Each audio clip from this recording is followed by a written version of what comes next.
Sa lockjaw? Oo. Ano po ba nangyari sa inyo? Kailan ka nag-lockjaw? Mga ano na sir, siguro 4 months na, 5 months. Talagang ganyan ka magsalita?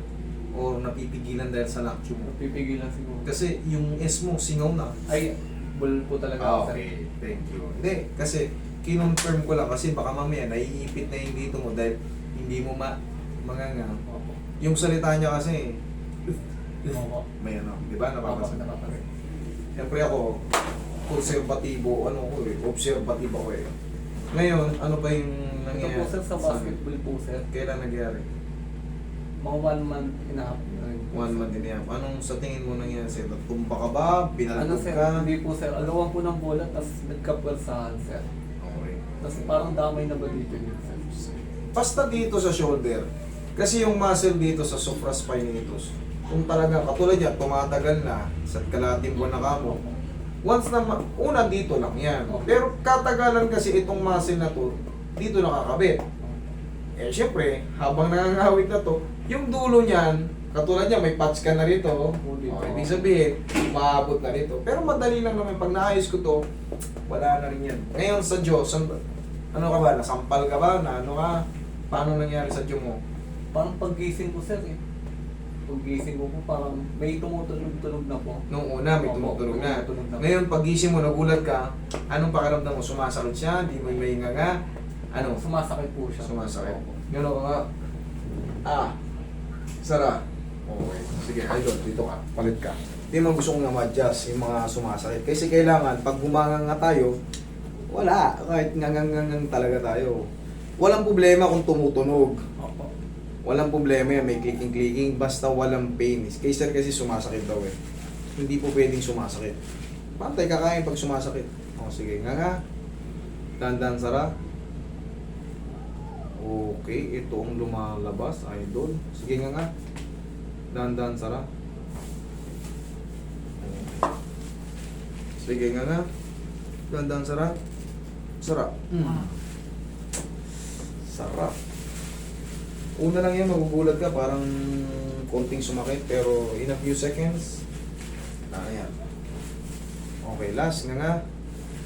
Dahan-dahan Sara. Nga. Dahan-dahan Sara. Oh, you, thank you. Sarap. Ha? Sarap sir. Sarap. Kaman. Hayaan mo muna yan, tapa ka.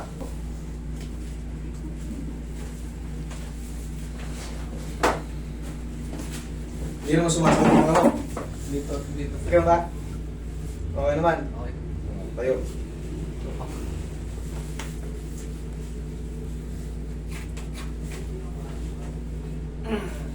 Sige, tapa ka.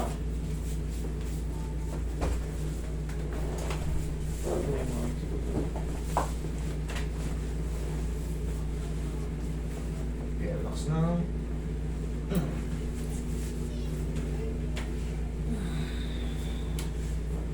Lambutan mo lang.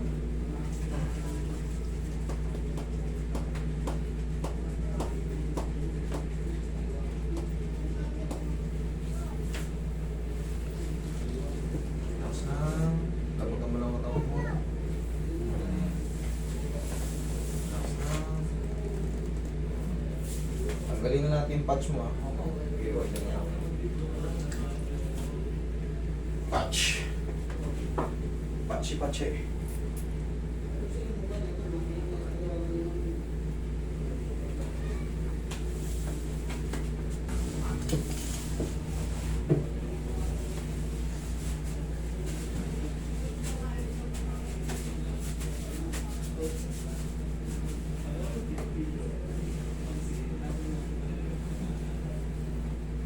Ay, ano natin mga patch mo?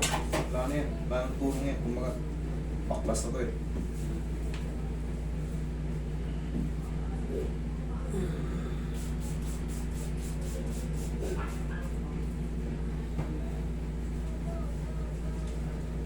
Tsaka pag magpa-patch kayo, malaki. Malaki po dapat sir. Oo, walang silbi ang kakapiran ko. Ganyan, kwadrado. Pinakamaganda yan, kaysa mag-patch kayo, haplusin nyo na lang ng pau. Kung gaano ka, kumbaga, yung kakaunting pau, pag naikalat mo yan, pansinin mo, ang daming mainit. Tatamaan lahat. Pag yung patch ganito kalaki, yun lang yung mainit. Totoo po. Okay? Yun lang. Katulad yan, isang square na ganyan. Yun lang yun. Pero pag ito, kinalat mo ng ganyan, halos buong balikat na ang sakul. Tsaka ito, nagre-renew yung kapangyarihan ng pau. Ano ibig sabihin? Pag pinawisan kayo ulit, iinit ulit yan.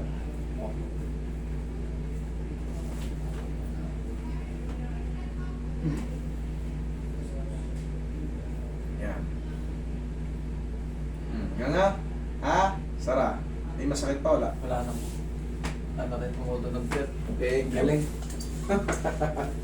Okay, sige. Okay, pag maghihikap idol, ganito ha. Yan, kahit gaano kalaki pa sa kontrolin mo papiga to ha. Thank you. Thank you po, thank you. Thank you.